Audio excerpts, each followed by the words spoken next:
બોલો, આપનો પરિચય શું? મારું નામ પંકજભાઈ અનિલભાઈ વાઘેલા, નડિયાદ નગરપાલિકા સેનેટરી વિભાગમાં કામગીરી કરું છું. જી પંકજભાઈ, ગઈકાલે વરસાદ પડેલો, આખું નડિયાદના ચારે ગરનાળાની પરિસ્થિતિ બહુ જ ખરાબ હતી. અત્યારે શું સ્થિતિ છે? પાણી ઉતરી ગયા પછી અમારી ટીમે ચારે ગરનાળા, ખોડિયાર ગરનાળું, માઈ મંદિર ગરનાળું, શ્રીયસ ગરનાળું, વૈશાલી ગરનાળું એની સફાઈની કામગીરી હાથ ધરી છે.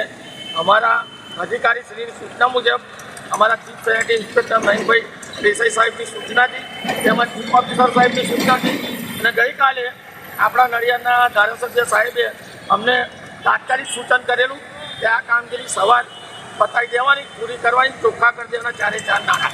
એ સંદર્ભમાં અમે અમારી ટીમ લઈ ચારે ગરનાળાની સફાઈની કામગીરી હાથ ધરી છે. અત્યારે હાલ કેટલી ટીમો કાર્યરત છે? ચારે ગરનાળામાં ચારે ટીમ હાજર છે.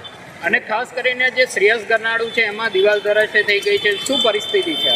એના માટે તાત્કાલિક લોડર, ડમ્પર, પાવડો લાવી અને જે માટી રોડા પડ્યા છે એનો અમે નિકાલ કરી રહ્યા છે. હાલ એ કામગીરી ચાલુ છે.